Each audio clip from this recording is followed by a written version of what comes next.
wo whaatasa le ai ma le aviation. O le suinga le na. But if you use AI appropriately, ele se a faina. Se o le tau mawhai fo i le e whaaleanga ia ma tau mawhai whaaleanga ina se tau mawhainga uane manui o Samoa. If you look at it on a positive side, e te fia. E te fia ma i kango appreciate, but o lau langi lau ka ko mō vai wa AI le te lo mea. Wha o ngā le lei pe amana o mea.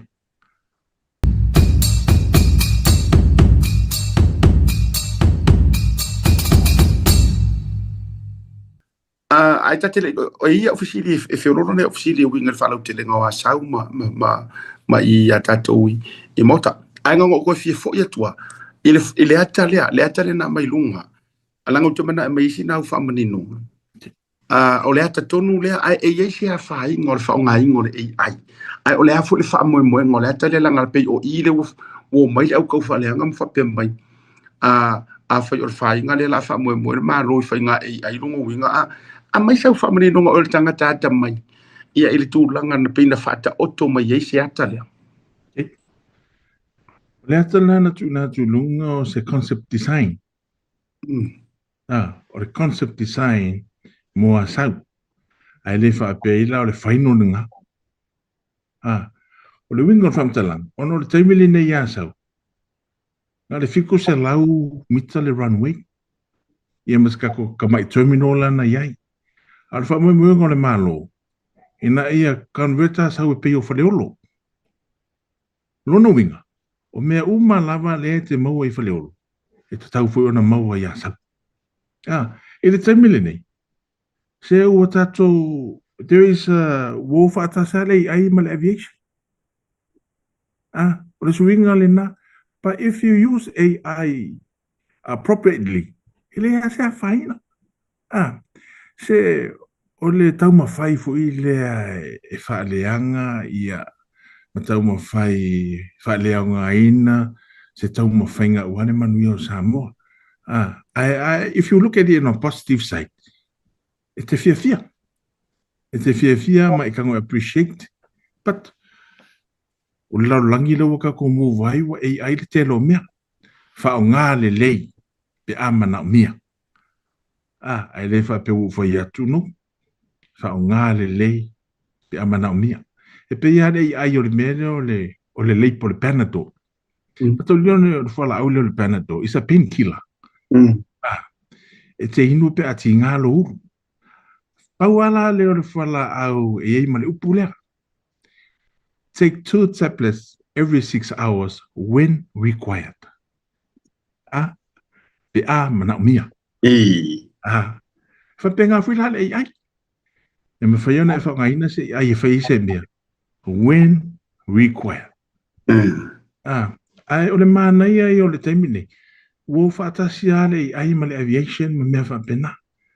Ai o te whamarurua tuina i tangata na o te leilo. Ia. Aua le popole. It's just a concept design. O le whamumunga na le la whaia sau. E lei whaia sa whainga. E ma whainga draw ma le concept design le. The actual design. E whaia ia sau. Malengang whalon. Pawar mei te ua vai mai on malai va lele ala kau ke whaia kunga se kuro o se whale moar me ala kau whaia. O ngā te rone. Au te loa e sili atu na whaiti o tangata i le roa tusi se ata o se awarakiri. Ia. Ai longa ua ia la langa inga se lau vui lea ngi ukuma.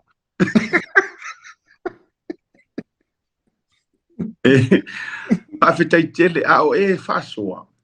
Ua toi o lai lo loto sa unoanga lea le whionga to li ia o vempale mi ore mele le uporo. Ele rei sava. O le upomoni le nama le laina lau whionga si o. Sa ire, o ore sa kau au riu, ngā ke si la fia. Ele ngama le laina o mako whare vaisi ngangore. Ai te si la fia na ele taimi o lo umafofanga. E siri eri sa iri manguia e uporo. le anga ele ro pe fa fe ka ko wa ku nga sisi fo su e ni manguia o ro pomoni na le wo fa so atu la fo e fa fonga mai na inisi o wa inga ma ko fa finga maus wa ma tu tele la fa fonga mai sa tau a langi ma ko fa ngua i sa tau ai na ro to ma fo fo le fa pe ai se si le su e ya pia ongi fa ngua fa tau ma ma tu lang fa pen la nga pe e fai uma nga ya pia i upor ai ma ka ukia la mere le u fa o to la u fionga e lalo le fa malunga le malo ma i o e nga le malo lo no winga e la quarva ai ngi usila ma kulang foi la kwa se sa wa sa vai e tu lang fa pena Laftalinga si atol whamuimunga ni na. Whamuimunga na ni malo ki la koe wa e fly sketch of mai. Auckland 2 asa. Auckland 2 whale olu. E le ngata le malai maalili. A le wa ye fuile plana le malo le ako develop le port. A eva aina le port le ya sau. E la fe so ta ya le port mal airport. Wa tawon to e whaola mai sa ba. E ola e to e whaatu loa le wafu mane mlewa lele. To e fo ia tu sa ba. E o lato whanua. Whaia lato pisinisi. Whaia lato pisinisi. Pea anu whaia, o le terminate. Wa kele ale development i upolu. Pate la ititi ale development mo sa la whai. O le terminate, wa tawona tia e sa la whai. Malo, whaatai, manino le vaenga, tau mai ia i le taimi pisi o langa o le whakako e whaska whakarangoanga. Se ia mai se o tonga o le lolofi leanga lolofi. Ai mai se o le vaenga le marae vaalele. I lau tali ngā malo, wa o ere si o mua whaka lofa ngaka VIP zie malanga atu ma tai o isi malo. Ai le i kako upari menge ma to te ro tatu malo lofio. After yes, yes, no more City. No friend of a pair to the Lua Filuon. Wow, what a year. It's a lone mea matautia Lua Filuon. Matau leo lena faila ulevi fu ileam fai mai tangata o le ale ein tangata e o mai. Mai. O le ale ein tangata e malanga mai sa moana o le levi al malaiva lele malako taxi. Te lole me sili matau, se fulu lua pasene increase ele arrival. Boy. Se fulu lua pasene for increase ele departures. Wa ai la yang. Ia ono ta whawhetai ale i le tua. Whawhetai mo mea sili wa e whaia. E se nei tausanga. Ia. Wa i kumu le VIP al malai valili. Le ngaka o individuals, families, kesta na malo, wa i kumu. Whapea, o se tausanga esele nei. Le ngata o tangata na malanga mai le fua. O malo e o mai e miti le pale mia ma le kapeneta. Pea no whai atu. Sfuru pasena will increase say the arrivals and departures compared to the same period last year.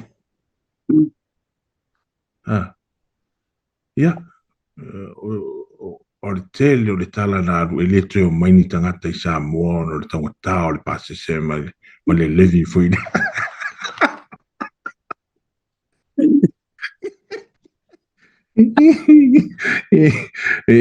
Aya, ki desore. Eu vou cá paka siata. Ka siwa kukuri ka. Se oi paka I fafu ongi kuku mali mala valen. Wa pe yana mala valen le paradise le media. Ole. Vai lupe o sauno. O vai ia ku ia ka orisi o vai ngaka poem. So le ko kongo le VIP. Ka so le matau tia.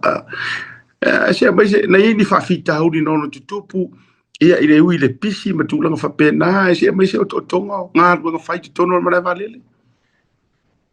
That's operation alias faftaile tua so longa le me uma. E ana I fa fita uri laiti. O le ave lesi o le ato lesi. tupu fo. I. Ia o lesi whawhitaudi.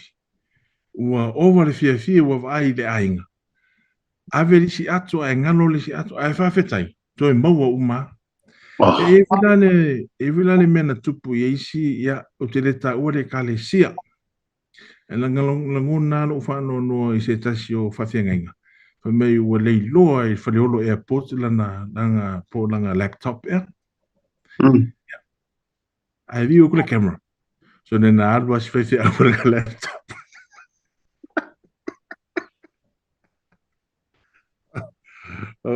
O rea lau te fia tau i le whaiwhi au o te lo se whaiwhi au na sau e tatala se conference fui lea. O te fia whai ai. I forgive you. Wa ru ku inga la ngalo la o la ulonga di mo la mo Ya la so. Ya. Wa tu whaiwhi au o le kale sia nei ma tu tala no mo o view the camera. Ya ma wha maonia ia na i whaiwhi au. Ya. A mai le wha malulu mai o veatu aua le popoli. Aua le pole paule mea ia e le o ngalo i whaleolo le la au po le laptop o le whaiwhi au na halua mai ia. Le lopo o ngalo le o te ao ngā transit ai ia po se mea fo ina na wha uaulanga whai ngā malanga. Au te fia mafuta mo fia whilo e le whaiwhi au. O whai ai. O kau ke fia fusi le whaiwhi au mo whai. I forgive you my brother. E nei ro pufo e nei ro pufo e fai fai au si sianga mo ko e le malai padi. Ai matau tia le whatu muli o le tangata whai mai. E le taimi vila na tue fo ia. Ka oka soli. Oka. Ia, mo le sila fia, ia, o leua sau le Qantas. Ia, ia le li. Wea vai. Sau le Qantas, sau mai Auckland, sau mai Brisbane. Fiji Airways. Ua ke le options e mawhaina while le atunu. Ia, maulea la whai le tato valeli. O se mea matau tia. Ese le manai o le tato fuafuanga le alo, le mua whai le tato malo. To have our own aircraft. O se mea sili na matau. Matau lio fuila, o le mea lo le vaalilo. O le, pe o le fua le ala tunu. Ia. E mo ia wa uyo le mlai vaalili. A pei o le ave fua le ala tunu. O rou nofo i se malai vaalili i se atunu mamau. Eke vea ku lean mai le vaa o le vaa Samoa. Ese foi langona. Ese foi langona. Ai, e anga le leile atua le tatou atunu. Mo le tatou fuafuanga anu mau. Mo le manuia o Samoa. Malo whaavitai tele. Lau whionga e le polisili. Ia, o wa tele nisi vaenga ua tāwhea. Mana tu wala fo atu le avanua le nei wala ngai whaavau pea i vai asu te tasi, i masina te tasi. Whaavitai a ua malama i urunga luru vaenga o le malai vale le ia sau tasi le vaenga na leina pulu nau nau atu. Ia e mai sau, awa o ruke whiwhisiria. Awa e pisa kele kai mi o kau whai au livi, fo ngai au livi i au pāpaka o tax o me uma. Pi kele nga o so whai mai o si kako vaenga kulisi, o so whai mai desi au vaenga. Au ke loa ai wako koe fusi ngai kai mi walanga o makua pengi fiki umo au kou le mele kupu ngai e fufuanga no whainga malanga tuisa mo si Singapore. Ia. Makau leo fuila si ata pia o se ainga. I le taimi e whetoa iai, but at the end of the day, ia koe fusi ka die mwhaile me ai lungo le lau. Ia o le kaimiringi. Koe fia si o so le pure lasti e. Kele o le kangaka sau. Ke lo le mea mali e sa umai tau o. Mea o le pālangi. E kaimi o le kako sisi ngafu. Sole, e wala au mai la wali i fu ienge MC e wako sisiva. E mua i lunga pala langi sole. Ke lo le mea mali e le vaipu lea. You know, yeso la wa wola misaba. E pe e ia kai mi ke fa longa kulo ka anko ka ko se fa puku singa popo ngai walaka mai sisi nga fua. Mo singa kupe alo i pop. O ko e mau le melenga. Eso, ele ngako activities o le fua. Sorry. Makau. O ia maro wainga, ele missa se po.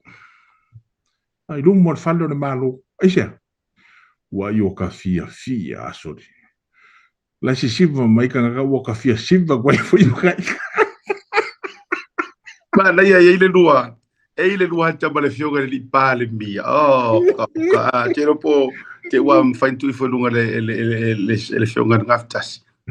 Ese le man na yo le na ata. Ya le sa pu e mai. Ya la te lua sa fu fa i ma le fionga le pale mia. Ile mai mo ina fo ile le o tatu fa fia ngama. Matulanga ai ai la mare si palangi nga pisa mai mere ponge le ngo e kunga le nga na wa fai mare si varga ka pisa ve sang papa kiwi ngari e oi E ke roli si me taua si ata no u. Ke lo, e o kanga kai fa kau papa kiwi, ure ni papa kiwi. Uma. Ai era kaka me le ponge nganga sa oi. Soli. O kaka me le ponge nganga sa oi le anganga le a e fiki. The fella can dance.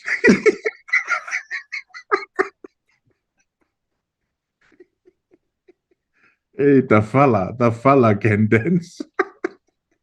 e ma ka uki e o mai fo i fai ngo vai or ko mano ia pacha sofa o tala ne o le mo te nei mara o America nga malanga mara tuele tu na male la ina ia ila to fo i lango lango le vanga fa fai pro tu le mai ai nga fa sa malanga tu o le la tu tala fa ma i la fa nei o ka se ma nga i o le o nga mara vale ala se ma ia ko VIP set te sina via ia la ka upa ple o pe fo mai si tangata se fai la fionga il polisi di ko lunga le kau le VIP va kwa se fai ko lunga o mere ye are lima le wo mo le halo le VIP la wa wo va vai tau ke via VIP uma ele te mena lenga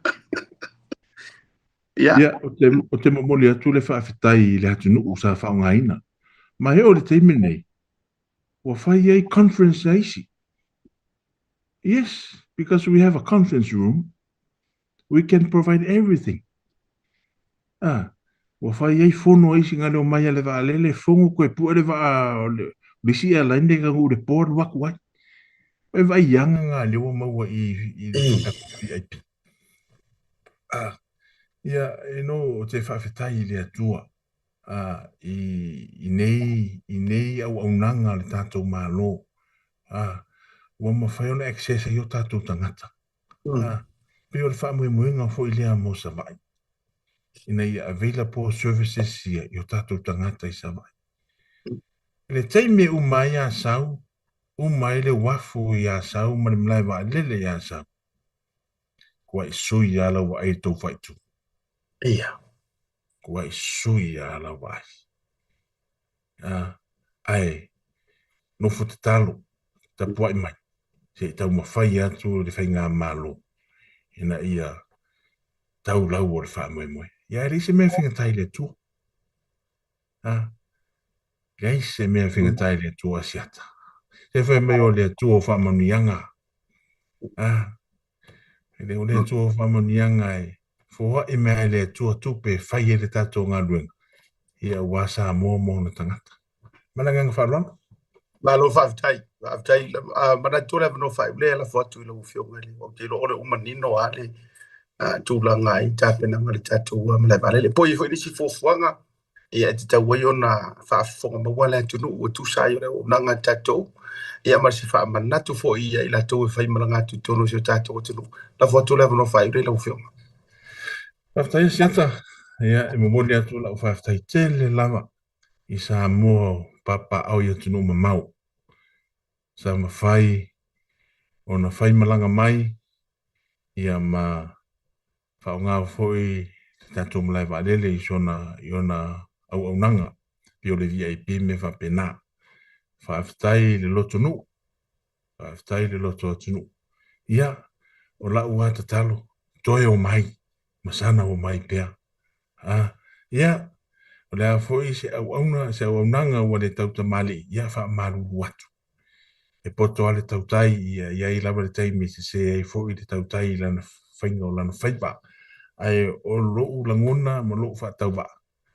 Ia le lei mea uma a wale tautoina o Samoa. Ia o lau te talo. O lo whangia le tua ia whaamoemoenga uma o le nofo ai a wale sa iringa malo i nā tunu. Ai te talo ma mana tua mailo tātou atu. Whaftai fwoi molo o tau sao. Tau tua ina o Samoa le tele o ala i sese. Ia, te lo fwoi se taimo i luma. Tātou tua e militino fwoi i whileolo. Ai atu o mai, awhi mungu ti whileolo.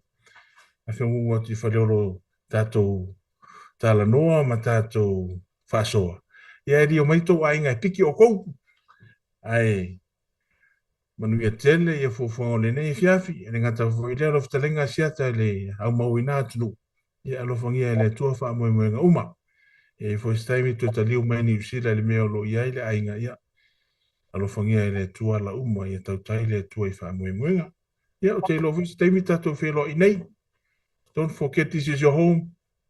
Tato whilo e staimi o i luma. Ai alofa atu. O folo fatu ia Samoa atua umwheo na mua maile nei wha sa la longa. Ia malanganga wha alo. Ma lo whaftai le tō wha, le ua, te dalai wālunga o penga te whailangi e whaafonga usi e Samoa le tō tele. Kei lo lau sunga le isisi o ua boi loa ma diaspora. Ma le au malanga atu Samoa. O si la fia umaro usuafa. Wa si la fia umare tūlanga. Ia langa ile ngata o tātou whaataratara noanga whaau. O lau tau tua male au onanga. Io e il tātou male whalele. Ona me foi le wo ye wo ka vai ku ngai ska kari ai foi ngar mai vale ye me me mai se ata fa mo mo po fa ngar we ngai le fio ngai o va ku e mais ngi ai ai fa betai le ngai it makes them feel closer ia te o to lo avea ma ia wa me tu ola so ia ngai ke si la fia ola fu ya so aka ko mo le vale ku se pe or fa karingo le angeru pa umele langi se me ka ke va ye CEO pa tu ai fo ele tai ia e fa vitai ia ona o lo tua ma lo tele I like lo so no ngale na so no mai ma fu anga ngau fa ki le ye tu ta tu fa tu mo ka ko ki ia e kau ke fe ko ai ma ai o le me pito sili e kau ke le o kuku ma ka ko ngofo ma ko alia ni me le Mali. Ona oni tau fai e tangata fa mo ngele tu le vanga la fia fi la si ta tu so tai pea ia ma le tai mi alofa te le atu ia fa so foi mo le fiafi Lovatu. fa so foi So foi. ia mai al fa te longa ma le fionga le polisi le tatu ma le vale le fionga ia no manu vao por fionga ia fa au fonu jole e ko ke sira fia o sua fa e luor ka malua o sua fa ka ngaloa piko i silinga ma ka ukia ko ngo sa mo kala o le kanga loa ku mo vao ma le kanga loa fa au fonu longo winga e le la iki me fa yer kanga ar kanga foi ki le lo fa ia fa vitai e mo o mia e fa nga malo ni o tatou CEOs wa pena pe no fa tu lo tala a o tau tua ile HRPP sa avelang se lau pasengi sa ave se lau pasengi le nga o nga ruenga ia a fa urunga you have to submit to your leader whether we like it or not o la ko o pouku ko o li makamaka wi o kaika so oi fe la mingi ska sa ira nga kaimi whether we like it or not penga sa o yo ka ko ma vo penga se pole alava sa fa maungi ar nga luele fio nga ia fa fonu sa u fo il fa nga malona to na yatu alu tato fo longa var fo nga va o ka peneta la to ia mar fa nga malo ai na tu ma wa nga ia ile upu tau ole government of the day one ila niten le fo wa su wa ku le sunga la le mali to malana fo fa nga malo wa ia mori mawinga ele ila se akala sara sala kua se sila e o tangata ia e fa maongi ia i longa kiuke e foi la o pale atu la administration al sunga la le mali to ma fi o kum sila we need more CEOs public servants like this ma o le pumoni ele natia tau ke mo miangi kai fa pengi le lumanga a fa ye fa maungi ya ile fa ngo kiu ke i a ove ma CEO a ole a se si fa maungi ya ngai si kia ye le tua ia ia ngai fu nga mo le ngai luma e mo mia o mai le ku ai se na ka ka kai ha ko ma e fa ku kupu mea ia ku kupu ngi mea ia ole salangi nga ale wo to fa fonga sa vai o ka beautiful Savai. I can't wait till kay Miguel ko malay vale le ala siya kilo pasi siya kikilo ko Auckland to Asau. Auckland to Faleolo Apia o Auckland to Asau Savai o la va ile Auckland to Asau kamaro